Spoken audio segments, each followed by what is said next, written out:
There was a time in my life in which I attracted a few trash dating situations. And I remember that whenever I would ask my grandmother for advice about it, she'd always just say the same thing.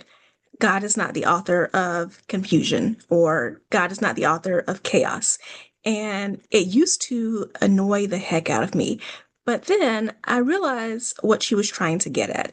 And what she was trying to teach me is the reason why so many Christian successful women end up attracting the wrong type of men over and over again.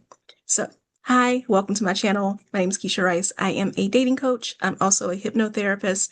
I help women learn how to heal from their unhealthy relationship patterns so that they can attract fulfilling, cherished relationships.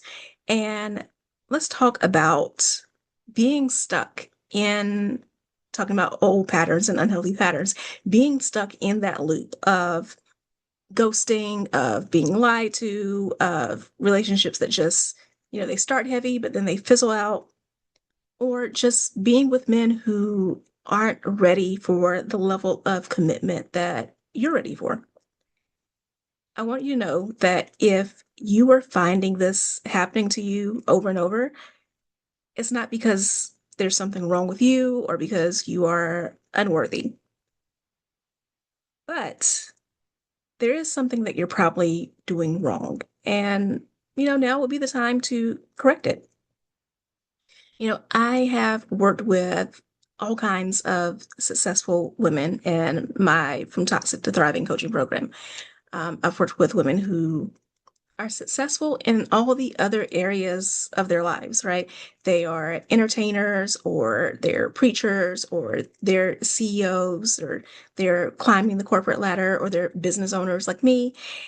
And the thing that they have in common is, despite finding success in all these other areas of their life, in their career, with friendships, with their health and fitness, they still keep finding these situations with men who are flaky or commitment phobic or just straight up disappear. And then that leads to this internal conflict of, is there something wrong with me? Am I too picky? Um, is my faith a problem? Like, maybe no one wants to be with a woman who's Christian, right? Um, and then they're dealing with all this emotional fatigue that makes dating harder, that also frankly makes them less attractive to someone who is healthy, and also just makes the whole experience less pleasurable and starts to impact the other areas of their lives as well. So if that is happening, if you can relate, if you've been in that cycle, the reason why that cycle exists is unclear boundaries. I want to take a moment to kind of explain how boundaries work, because I see this all over social media, right? That people are talking about, well, this is my boundary, this is my boundary. And then when they state something that is a boundary, it's clear that that is not actually what a boundary is. Boundaries are meant to protect you. Boundaries are kind of like, they're kind of like a fence, right, around your yard. And when you don't have that fence, anyone can walk into your yard. If you have a nice, beautiful garden with flowers and all of that, people can just walk through and trample that, right? They can destroy anything in your yard, in your garden, because you don't have a fence up to protect it. And then they can just walk out and leave. But when you meet someone who truly loves you, cares about you, they are going to respect that fence. They're only going to come in where you allow them to come in, and they are going to respect the property, your personality, your needs, your wants, your desires. When you don't have boundaries, then you are attracting men who don't care about your property line. They don't care about the garden and the yard and the fact that you're working so hard to keep it nice. Again, they're going to trample it. So when we set boundaries, the boundaries that we are setting are not about punishing other people or making people do anything because you want to be able to filter. You want to know, is this man the type of man who will trample on me if given the opportunity, or is this someone who truly cares about me? So we set boundaries that are about our behavior, what we will do if someone does something that goes against our needs and wants and desires, right? And then we tell people, okay, if you do this, then I will respond in this way. Like you're free to act however you want, but this is going to be my response. An example I can give of that is I remember dating someone who was a habitual line stepper. And by that, what I mean is I had set a boundary that at the time I worked night shift. So I didn't accept phone calls past a certain time. And I worked different hours over my career in TV news. So the time would be something like 7 p.m. or 8 p.m. or depending on when I had to get up. And I remember having a boundary of like at the time that I met this guy, I wasn't accepting phone calls past, I think it was like 8 p.m. And he used to always text me, not call, but text at like 8:02, 8:03. And it was his way of testing the boundary because, you know, the first one or two times it happened, I would think not a big deal. You know, I didn't wake up, so okay, no harm, no foul. Or I was awake and I saw the text message, but it's like, okay, I'm awake anyways, so I'll just go ahead and talk to him for a few minutes. He at least didn't call, but this was his way of pushing, of seeing if he could later come in and trample the garden, right? And, disregard boundaries by pushing right up against them. So when we set boundaries, we are protecting ourselves and we are also making our relationships better. Because back to this example of setting a boundary about not accepting phone calls past a certain time, the reason why that boundary was in place was because it protected all of my relationships. It meant that I wasn't going to work sleepy and having, poor performance as a result of that. But it also meant that when I was talking on the phone to someone that I was dating and getting to know, I could be attentive. I could be alert. I could be awake. I could put my best self forward and I could truly listen to them. So I set this boundary not because I just wanted to be commanding about something, but because I did it in the spirit of encouraging better communication and because I needed that. I needed good communication in the relationship. So the reason why women oftentimes don't set boundaries is because they have this fear of rejection. So many women will tolerate behavior that is out of pocket because they're afraid that if they don't tolerate this behavior, they're going to be called unlovable or people are just going to walk away.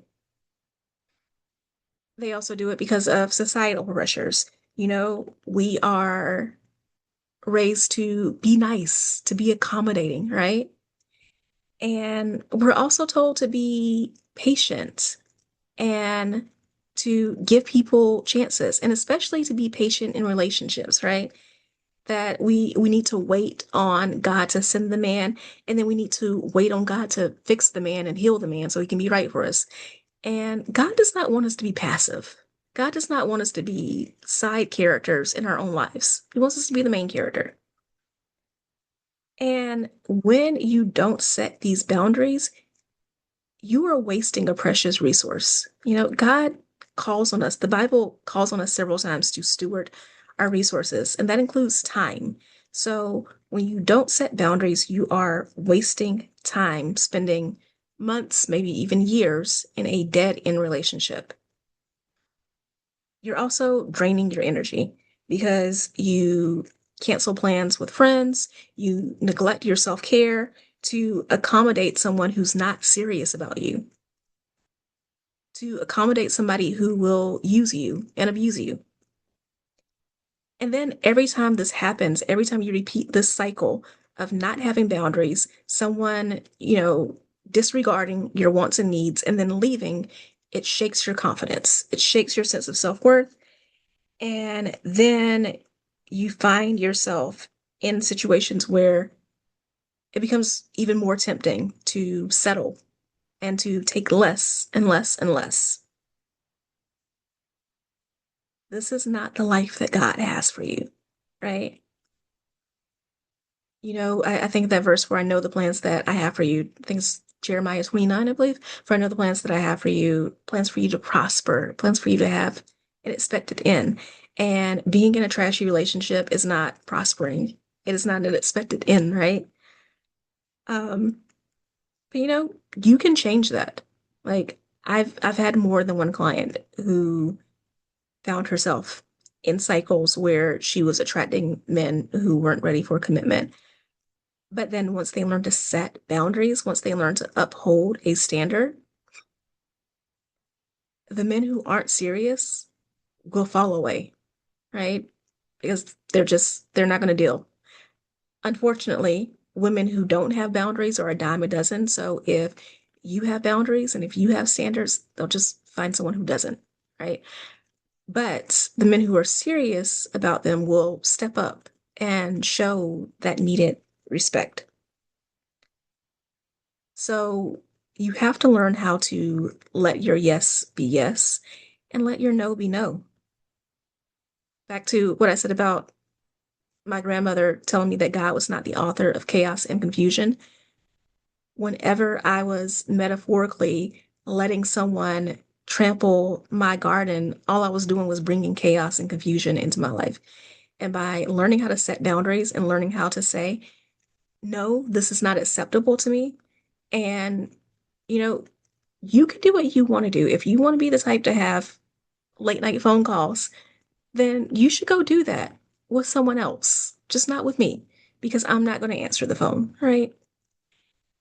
Being able to step in that confidence and being able to say, hey, I'm not going to tolerate subpar treatment, it builds your confidence, it keeps you from wasting time, and it allows you to attract so much better.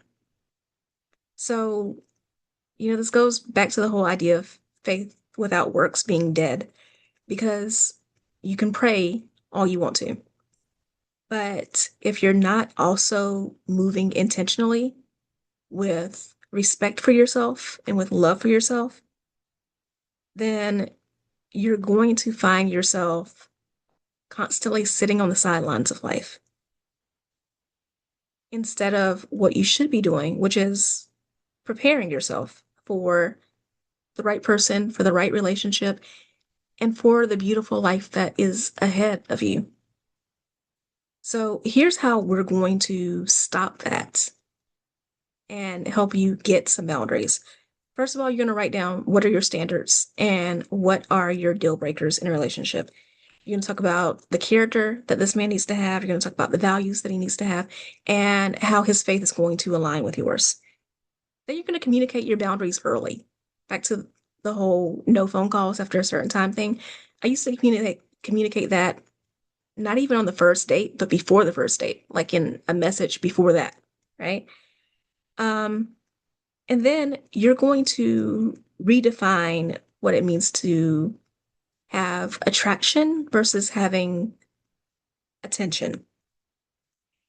Because a person can consistently text you every morning and say good morning and all of that, but that doesn't say anything about their character and their integrity. I would much rather be with someone who is maybe busy and can't send long messages every morning, but I know that when I'm with them, I have their undivided attention and they clearly communicate when they're free and when they're busy. That is so much more valuable to me.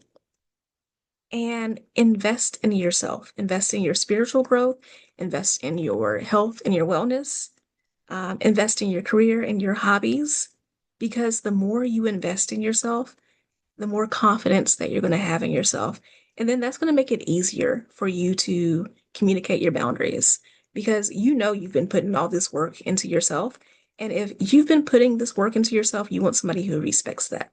You want somebody who's also doing the same for himself, someone who also has boundaries and standards and knows how to communicate those in a healthy way, not in a way that's controlling, but the two of you are both inviting each other into each other's worlds, and giving each other the opportunity to meet your needs. You also want to recognize the patterns. So, this is like the first thing that I do with when I work with my clients is we talk about what are the patterns that have led you to be at this point in your life right now. But you can do that on your own by taking some time to journal and write down what are the recurring issues in your past relationships. So again, my coaching program From Toxic to Thriving is all about these things, learning how to recognize the unhealthy patterns, learning how to set boundaries, to communicate those and to uphold them, and then putting yourself out there to attract that healthy relationship and create the environment for that. So if you're ready to break that cycle, I would love to work with you. You could find out more in the link in my description. But in the meantime, think about what it would look like to confidently be able to express your needs, your desires, your wants in a relationship, and to have someone say, okay, I respect you. And if that is what you need, then that is what I'll provide. So consider that, and I will talk to you soon. Love you. Bye.